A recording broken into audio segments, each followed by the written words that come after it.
Saludos, mi nombre es Marel Berríos, estudiante de la Universidad Ana G. Méndez Recinto Online. La siguiente entrevista es para la clase de Introducción al Estudio de la Historia. El propósito de la misma es discutir la importancia de la historia oral y para esto me acompaña hoy la señora Carmen Sayas Vázquez. La señora Sayas es parte de la comunidad del sector Maná en el barrio Barrancas en Barranquitas. Doña Carmen cuenta con una exitosa trayectoria como educadora a lo largo de los 33 años que sirvió en su comunidad. Actualmente está retirada, sin embargo continúa activa siendo líder comunitaria y misionera. Gracias por acompañarnos. Háblenos, doña Carmen, sobre sus inicios como educadora y qué la motivó a escoger su profesión. Buenas tardes, Marel, y buenas tardes a todos.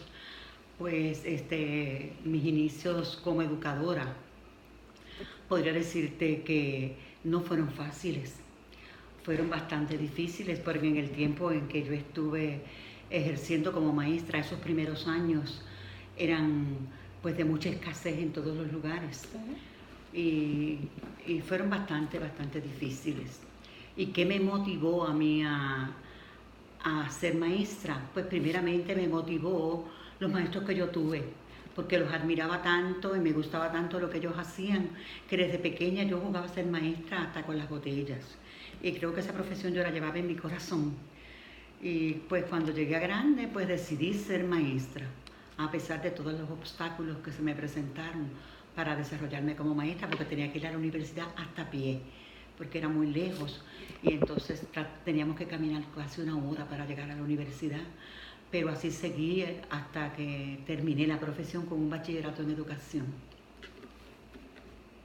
Ok, doña Carmen, nos habla de esos inicios, ¿verdad? Como educadora y cuáles fueron esos sacrificios. Quisiera entonces que nos hablara cuáles fueron esas limitaciones que enfrentó y cómo lo inspiraron a más allá de lo tradicional. Bueno, pues te diré que las limitaciones con las que me encontré fueron muchas. Entre ellas, las escuelas eran bien lejos, eran escuelitas aisladas, eso era lo primero. Y para llegar a ellas, pues primeramente cuando yo comencé no tenía automóvil, se me hacía un poquito difícil para llegar, pero una vez que llegábamos a ellas, pues teníamos muchas limitaciones de estructura, porque no habían muchos salones, teníamos limitaciones de materiales, porque los materiales eran muy escasos y casi no llegaban a estas escuelitas aisladas. Teníamos un director compartido donde pues visitaba diferentes escuelas, pues las poquitas veces que podía llegar a la escuela pues nos visitaba cuando tenía ese tiempo. Entonces los materiales didácticos no había ningún equipo como ahora que hay computadoras, que hay tantas formas de tú reproducir el material. No, antes en las escuelas no había nada de eso. Y además pues de todas esas limitaciones que uno tenía, tú tenías que ser enfermera, tenías que ser conserje, tenías que ser trabajador social, tenías que hacer todas las fases en esa escuela. O sea que nosotros éramos maestros, pero a la misma vez teníamos que ejercer muchas funciones dentro de esa escuela que estábamos. Y pues mira si eran grandes las limitaciones. Que cuando yo vine a trabajar, por ejemplo, en la Escuela Maná, por primera vez, que fue en el año 1992, pues recuerdo que era un tercer grado que me ofreció el superintendente de escuelas. Y en ese tercer grado, cuando yo vine, pues no había nada. Yo no tenía nada, ni salón. Entonces la Guardia Nacional me proveyó un vagón. Okay. Y en ese vagón, pues yo comencé a trabajar como pude. Tuve que hacer maravillas. Entonces inmediatamente reuní a los padres y les pedí que por favor me consiguiera cada uno una caja de leche, de esas que se usan para cargar la leche a los negocios, y que le pusieran un cojín, y ellos pues le hicieron un cojín, ya fuera con almohada o con lo que fuera, a ese vagón de leche. Y entonces pues esos eran los asientos de los niños. Pero cuando íbamos a dar la clase pues no había libros, yo no tenía ningún libro para los niños, no había ningún tipo de material más que una pizarra que la pusieron los padres en el vagón, un escritorio que me consiguió una persona que tenía una oficina y que era viejito el escritorio, y me lo trajo al salón. Y esos fueron los primeros equipos que yo tuve en ese salón de tercer grado. Y entonces recuerdo que para yo llevar a cabo las clases, mira si era difícil, Esmarel, que pues al tú no tener libros, pues yo lo que era mi primer año en tercer grado. Esta experiencia nunca se me olvida porque fue una de las que marcó mi carrera magisterial, porque me motivó a mí a hacer muchas cosas para yo ser una excelente maestra. Entonces, lo que primero que hice fue que convoqué a los padres de esos niños y ellos hicieron diferentes equipos en esa escuelita, porque lo que había era primero, segundo y el tercero que abrieron conmigo. Entonces, pues ahí hicimos en conjunto con los otros maestros, pues hicimos equipos de ornato para limpiar la escuela, hicimos equipos de recreación para que le dieran deporte a los niños en el tiempo libre, hicimos un equipo de seguridad y los padres que tenían disponible venían a las 12 a cuidar a los nenes y a jugar con ellos. Y también hicimos un equipo que se movía a diferentes instituciones para conseguirnos materiales. Entre ellos recuerdo a una persona que la recuerdo con mucho cariño, que fue la señora Reina Cintrón, que llegó hasta el Departamento de Educación por guagua pública a buscar los libros que pudiera conseguir y por guagua pública los trajo a la escuela. Pero eso fue casi al final de año. Y mientras tanto, pues, ¿qué yo hice? Muchas cosas.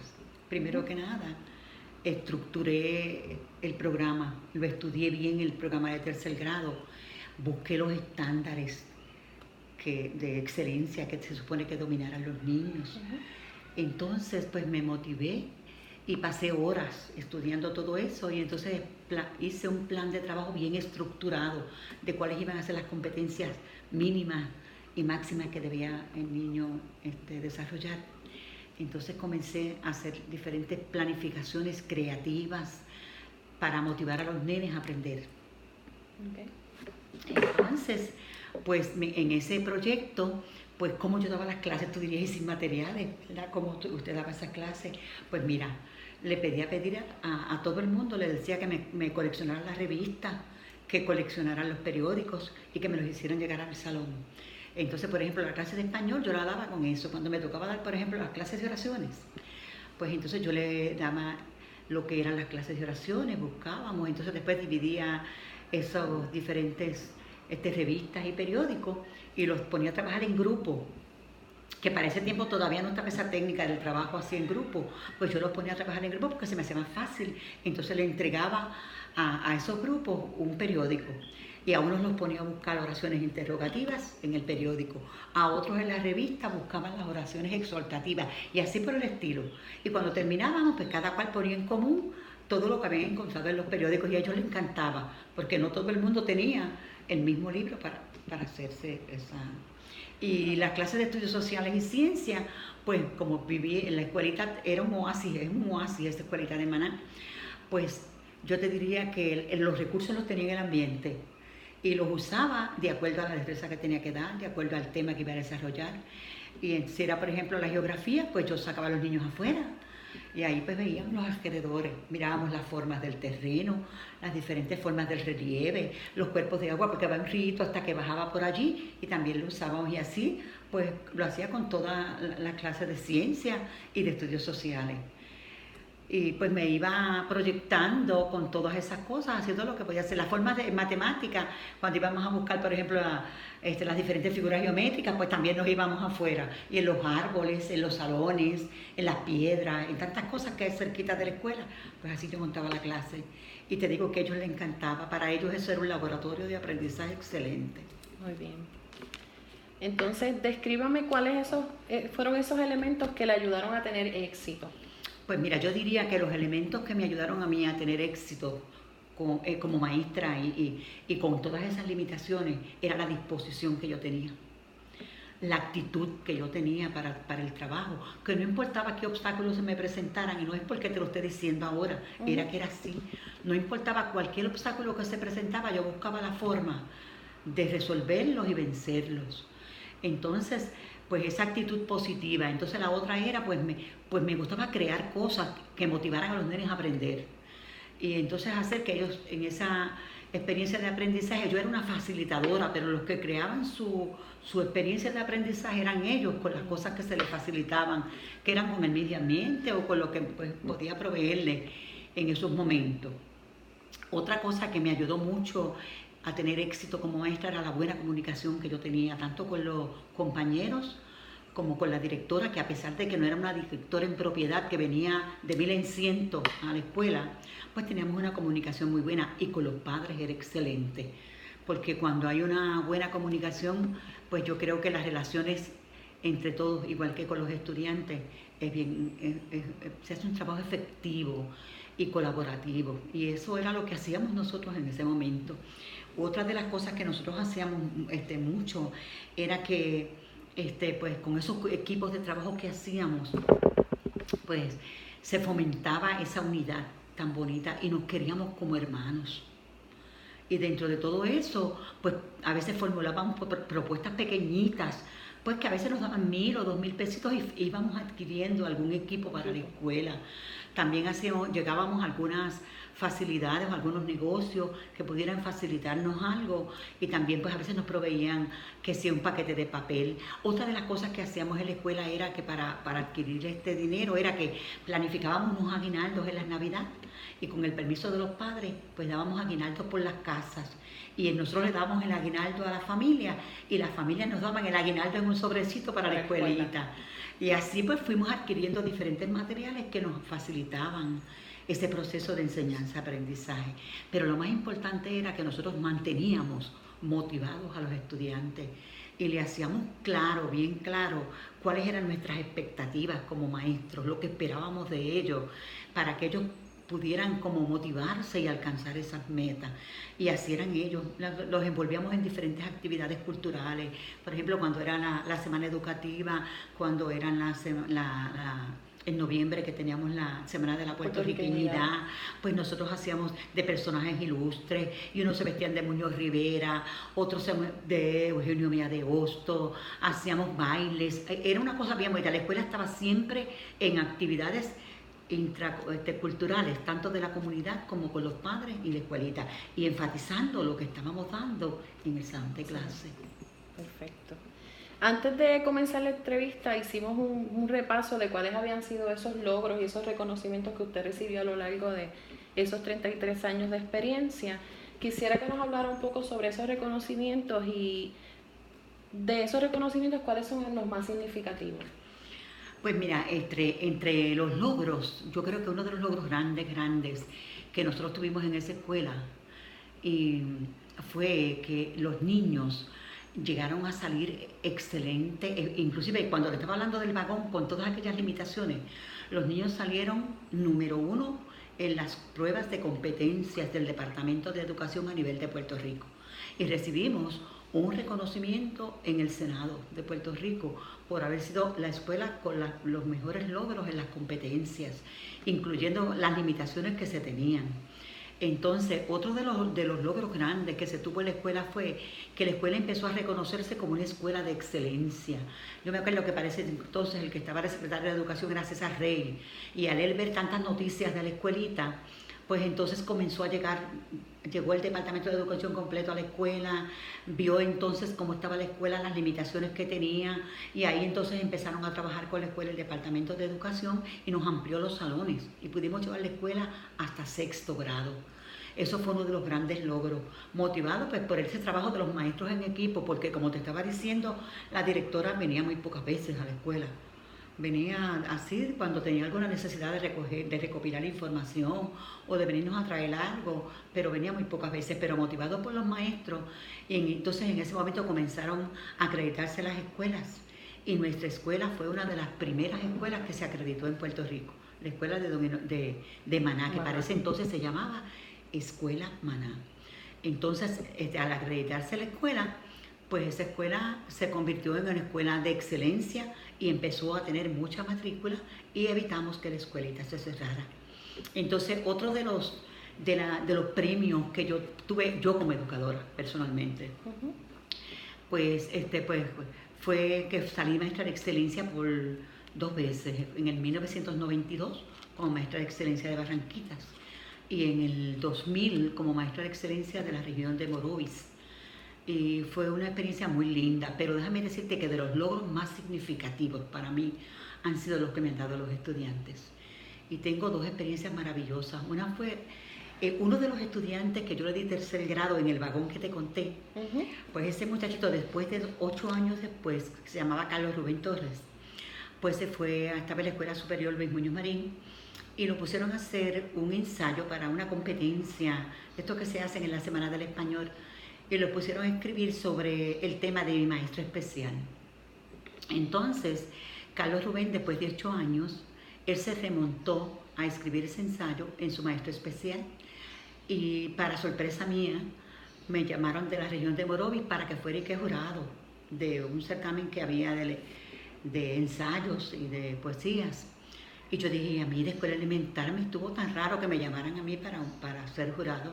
Y cuando fui, lo que me dieron era la sorpresa de que él había ganado el premio nacional, y ese premio fue en la Semana Educativa, y entonces me llamaron allá a la región con personal del Departamento de Educación para hacerme un reconocimiento por haber sido reconocida como un maestro especial de los estudiantes bajo tan altas limitaciones que teníamos. Y pues enfatizaban a los demás maestros que estaban allí de diferentes regiones que para el maestro que quiere no hay imposibles, porque cómo fue posible que yo con tanta limitación, y no porque yo lo dijera, sino porque ese niño lo redacta en el ensayo, que yo lo guardo conmigo, lo tengo aquí en mi portafolio profesional porque lo atesoro, aunque me retiré hace 33 años que trabajé, o sea, hace 13 años que me retiré, pero trabajé 33 años. Yo atesoro esa preparación y todos esos talleres que cogí, pero sobre todo esos premios que recibí de las personas que pasaron por mis manos. Entonces ese premio para mí fue algo maravilloso. Y otro premio fue de uno que yo le di clase en el 1987, y después de 15 años él estaba estudiando en una universidad en Illinois, y le preguntaron quién había sido el maestro representativo, y entonces él me recomendó, y salí entre el 5% de los maestros, de quienes son los mejores maestros de América, reconocida por él, y fue el estudiante Edgardo Ortiz, que era de Cañabón abajo, de una escuelita donde trabajé también con muchas limitaciones. Pues esos han sido los 2 premios que para mí han sido más significativos en mi vida, porque me lo han dado los mismos estudiantes después de tantos años de haber pasado por mis manos. Y así muchos premios, Marel, porque del alcalde, de las diferentes clases graduandas, del Consejo de Educación Superior, de la escuelita Maná, porque siempre me ha gustado estar envuelta en todo lo que era parte de la escuela. Y yo creo que eso fue también uno de los grandes éxitos que tuve como maestra, porque yo me incorporaba en todas esas cosas. Muy bien. Y bueno, después de habernos hecho, ¿verdad?, ese resumen de toda una trayectoria, ¿cuál cree usted que ha sido el mayor legado? ¿Qué deja para la historia de la educación y más en su comunidad, en la escuelita de Maná?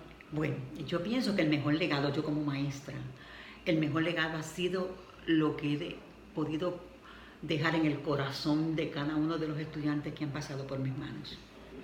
Y cada vez que yo paso por una institución y me encuentro con esos jóvenes que son maestros, que son técnicos de rayos X, que son enfermeras, que son médicos, y yo los veo y me los encuentro y me saludan con ese abrazo tan grande. Hola, mis cizallas, no la puedo olvidar. Pues yo creo que eso ha sido un gran legado, porque he dejado la semillita de la educación en el corazón de cada uno de ellos. Pero además de ese, dentro de mi comunidad, pues creo que pienso que trabajé fuerte con la Escuela Inocencio Cintronzayas, y uno de los mejores legados que contribuí para que la escuela se quedara hoy en día es la Escuela Inocencio Cintronzayas, porque además de acreditarla, y logramos la acreditación yo fui presidenta del comité de acreditación, y trabajé duro. Llegaba aquí hasta a veces a las 2 de la mañana trabajando para hacer ese plan de trabajo y poniendo la escuela al día con 2 o 3 maestros más que siempre se quedaban. Y lo hicimos duro, pero el mejor legado ha sido que esa escuelita permanece. Esa escuelita está aquí y la ven siempre como una gran escuela de excelencia, y eso viene desde que la trabajamos atrás para lograr ser una escuela reconocida a nivel de Barranquitos y a nivel de muchos pueblos adyacentes y de todo Puerto Rico, porque ha sido premiada muchas veces. Pero ahora mismo la escuela es una escuela Montessori. Es una escuela que está innovando con ese sistema y está con una matrícula alta, a pesar de que lo que tiene es de grado desde 3 añitos hasta el 5.º grado por el momento, es una escuela que a veces tiene más matrículas que las mismas segundas unidades. Y nuestra escuela tiene una escuela reconocida a nivel de Puerto Rico como una escuela de excelencia. Yo pienso que esa ha sido mi mayor aportación por el trabajo realizado y mi mayor satisfacción. Y pues como te dije, lo que dejé en cada uno de los demás estudiantes. Bueno, pues entonces para concluir, díganos, doña Carmen, ya nos habló, ¿verdad?, de esa satisfacción. La labor como educadora continúa, porque se retiró ¿verdad?, de la enseñanza en nivel público, pero su labor en la comunidad continúa, así que cuéntenos un poquito sobre eso. Pues mira, sí sigo siendo educadora, porque esto lo llevo en mi corazón. Ser educadora para mí pues es un nombre grande porque estamos imitando al maestro. Pues trabajo como educadora en la catequesis, coordino la catequesis de mi comunidad y entonces también doy catequesis en mi comunidad, pero también soy misionera y voy por diferentes pueblos de la isla pues dando talleres de formación de cómo pues fomentar la unidad familiar, cómo mejorar nuestras relaciones de personas, cómo crecer como cristianos y cómo ser grandes ciudadanos imitando a nuestro Maestro Jesús. Es una de las cosas que hago. Otra cosa de las cosas que hago como misionera es ayudar al necesitado. Siempre que en la comunidad hay alguien que necesita, pues por sus limitaciones económicas o porque está enfermo, pues organizo con otras personas diferentes comités donde pues hacemos actividades para ayudarlos económicamente y para ayudarlos a subsanar el dolor que puedan tener en ese momento, ya sea de hambre o de vivienda física o de cualquier otra necesidad que tengan. Y pues viajamos mucho a Santo Domingo, a comunidades pobres, y allá le hemos llevado vagones de alimentos, de ropa, inclusive hasta hicimos una escuelita para que los nenes cogieran clases, pequeñita, pero ahí pues iba un maestro a darle clases a esos niños. Y creo que pues dentro de todo pues sigo como maestra y además de mis nietos, porque ahora tengo 5 nietos que adoro. Y aquí también les sirvo de tutoría cuando llegan de la escuela pues, para hacer sus labores. Así que esa labor de maestra nunca se acaba. Nunca se acaba. Le agradezco su tiempo, doña Carmen, ¿verdad? Que se nos limita un poquito, ¿verdad?, por la naturaleza del trabajo que estamos realizando. Sin embargo, pues le reconozco su trayectoria. Definitivamente un gran ejemplo a emular, así que gracias por su tiempo y por estar disponible para la entrevista. Gracias a ti. Y recuerdo, yo hoy le digo a todo el mundo, ¿verdad?, que no hay mayor satisfacción que el deber cumplido. Cuando uno cumple con su deber, pues es feliz. Y yo sigo siendo feliz. Muy bien. Gracias. Gracias a ti.